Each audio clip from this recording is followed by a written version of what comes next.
moi, je sors à la fois content, parce que je trouve évidemment, comme tout le monde, que la qualité des discussions était assez impressionnante, un peu exaspéré par la nature même des discussions. Excuse-moi là, mais enfin, je veux dire, j'avais l'impression de me retrouver il y a 20 ans, pour commencer inlassablement le débat en France. Et j'en ai conclu que ma position se résumait à 3 mots. Le premier mot, c'est le mot confusion. Je suis stupéfait que ce mot de réforme systémique, structurelle, ce que vous voulez, réforme positive, il faut trouver un mot qui, dans notre pays, si le mot choque, il faut en trouver un autre. Mais que ce mot entraîne autant de confusion intellectuelle. D'abord, je rappelle qu'en aucun cas, enfin en tout cas c'est pas comme ça que le débat a démarré. Le débat a démarré en disant réfléchissons sur une réforme des retraites qui permette à la fois un peu de transparence, un peu de convergence et un peu de décorrélation avec les taux de croissance. C'est quand même une définition que n'importe quel individu peut comprendre. Ça n'a aucun rapport avec l'idée qu'on converge, j'ai bien dit, pardon, je faisais qu'exprimer ce qu'on avait décidé. Ça ne veut en aucun cas dire qu'il faut un régime unique. Vous dites régime unique, évidemment, vous terrorisez tout le monde. Donc il faut éviter ce mot. Il a été employé d'ailleurs par des tas de gens de grande qualité, mais si on veut en réalité utiliser les confusions de termes ou les confusions de concepts pour ne pas faire, c'est une habitude. Moi, je l'ai fait pendant 20-30 ans de ma vie, je connais ça par cœur. J'associe à un mot quelque chose qui fait peur, et voilà, il veut se tout. Deuxième chose, Olivier Davan et Didier Blanchet, le papier de Didier est d'une clarté lumineuse sur ce sujet-là. Confusion entre l'idée que réforme, appelez-la comme vous voulez, réforme UMR, réforme, enfin quelque chose qui, comme ça, ne fâche personne, ne suppose en aucun cas qu'on se colle ni sur les comptes notionnels, et je suis très admiratif des comptes notionnels, je trouve ça très bien, c'est très intelligent, mais si on ne peut pas le faire passer, on passe à autre chose. Par point, si on passe par point, on passe les annuités. Olivier Davan nous a dit dans son intervention, qui était d'ailleurs très mesurée, plus mesurée que ce qu'il disait dans le couloir. J'ai beaucoup aimé la manière dont il a présenté les choses.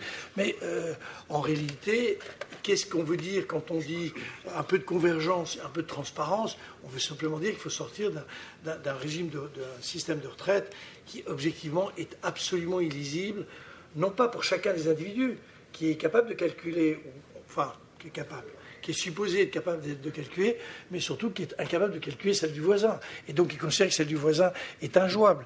Moi, je suis convaincu que c'est une difficulté majeure du fonctionnement de notre société et de l'évolution de notre système de protection sociale nécessaire. Troisième confusion, alors là, on a atteint le summum. C'est moi, mais mon âge m'autorise de temps en temps à être énervé dans la faiblesse intellectuelle de ce que parfois j'entends. J'ai retrouvé les mots de capitalisation. En quoi est-ce que... J'ai vu que mon ami André était énervé. En quoi est-ce que les jeunes maintenant capitalisent? Parce qu'ils prennent l'assurance vie. Enfin, ça n'a aucun sens tout ça. Donc on a recollé l'idée que la réforme, dans une intervention d'un homme que j'aime bien, l'homme de la CGT, Éric Aubin, il est très bien. Mais aujourd'hui, je ne sais pas, ils avaient autre chose. Ils devaient faire une autre intervention, donc c'était pas bon. Et donc il a collé l'idée que les régimes par points, qui eux-mêmes ne supposent pas le régime systémique, entraînaient le fait qu'on allait réduire les droits en réalité, que les malheureux jeunes étaient en train de se coller dans des régimes, alors là je ne sais pas d'où il sort ça, dans des régimes par capitalisation, et j'avais l'impression de me retrouver dans le débat, pardon, je suis un peu légèrement énervé, mais débile que j'ai connu dans ma jeunesse, entre capitalisation et répartition. Et on avait l'impression qu'il y avait une espèce de fil intellectuel qui allait de l'idée que régime par points, c'est la réforme systémique ou structurelle. Structurelle, c'est peut-être plus joli. Hein. Donc c'est moins structurel, ça choque moins l'oreille.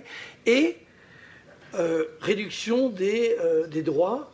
et donc et obligation pour le jeune d'aller vers un régime par capitalisation. Donc on se retrouvait dans un système où il y a eu cette phrase extraordinaire qu'il avait lui fallu enregistrer, que j'avais entendue il y a 30 ou 40 ans, qui consistait à dire, et le régime par capitalisation, évidemment, a tendance à vouloir tuer le régime régime par répartition. Bienvenue dans le monde des 17 millions de contrats d'assurance vie.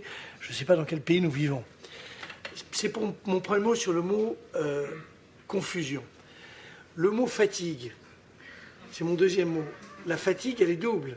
Elle est celle de mon ami Jean-Michel Charpin. Enfin, c'est pas fatigue, c'est fatigue pour les autres, que Jean-Michel a toujours la pêche, mais il pense que la société française doit se bagarrer à juste titre sur le taux d'emploi, l'employabilité, pas l'employabilité, pardon, c'est pas le bon mot, mais le taux d'emploi des plus de 60 ans, et que ceci nous interdit de faire quoi que ce soit d'autre. Peut-être devrait-on décider qu'à ce moment-là, on supprime aussi le Tour de France cycliste. Enfin, je ne sais pas pourquoi cette idée qu'il faut concentrer toute l'énergie de qui, je ne sais pas, des gouvernements, je ne comprends pas ce que ça veut dire. Quant à la fatigue, la CFDT, elle me navre. Parce que la CFDT a été, c'est un syndicat qui est tout à fait sympathique, mais pas plus sympathique que les autres, mais ils ont été porteurs de l'idée qu'il fallait au fond, on trouve dans une partie de ce qu'est le contrat entre générations de notre pays, donc le contrat social, il fallait lui redonner finalement, il fallait au fond le révérer, et donc au moment où on le transformait, donner l'idée que c'était une adaptation à la société. Je trouvais ça sympathique et au fond de bon sens. Pourquoi est-ce qu'ils se sentent si fatigués? Moi, j'en sais rien. Ça me rappelle le malheur. J'aime bien la CFDT, donc je ne suis pas très honnête, mais le malheureux titre d'un ouvrage qu'ils avaient écrit en 1974 et qui s'appelait Les dégâts du progrès. Ça m'avait plongé dans une stupéfaction absolue. Je n'avais pas compris en quoi le progrès entraînait. Enfin bon, c'était j'aurais pu dire les dégâts d'un progrès mal maîtrisé, ou les dégâts, il fallait qualifier le progrès, mais dire les dégâts du progrès tout seul, c'était vraiment une formule malheureuse, et Dieu sait si à l'époque la CFDT était porteuse de trucs. Enfin, l'ambition. Je m'exprime auprès de mes deux camarades de chair qui ont fait un boulot formidable, certes inachevé, Alain, mais qui peut dire dans la vie que son travail est achevé? Je l'ai fait démoraliser, là. Oui, sauf dans le dernier soupir qu'on peut, et j'ai fait ce que j'avais à faire. On meurt, on disparaît, on dit j'ai fait ce que j'avais à faire. Donc, je te trouve à la fois assez injuste, parce qu'ils ont posé le débat dans des conditions totalement novatrices. Et à mon avis, le mot ambition, c'est qu'on a quand même envie que ça bouge. Pas possible qu'on reste avec ce débat sur les retraites de ce niveau-là. Certes, Mme Moreau, que j'aime beaucoup, mais m'a expliqué pendant tout un déjeuner l'autre jour, à dîner, qu'elle avait fait une réforme elle-même. Alors elle avait employé le mot systémique, puisque à défaut de l'avoir fait, elle employait le mot. Et donc elle disait, je suis très énervé ce soir sur le sujet, elle avait dit, elle m'a dit, puisque j'ai introduit le mot pilotage. Mon Dieu, là on a fait un progrès de terminologie exceptionnelle.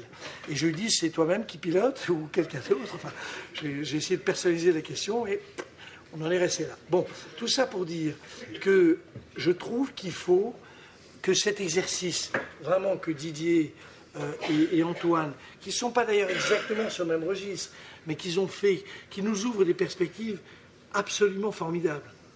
Mais c'est normal qu'il y ait cette étape, j'allais dire, disons, de plus de constats et de propositions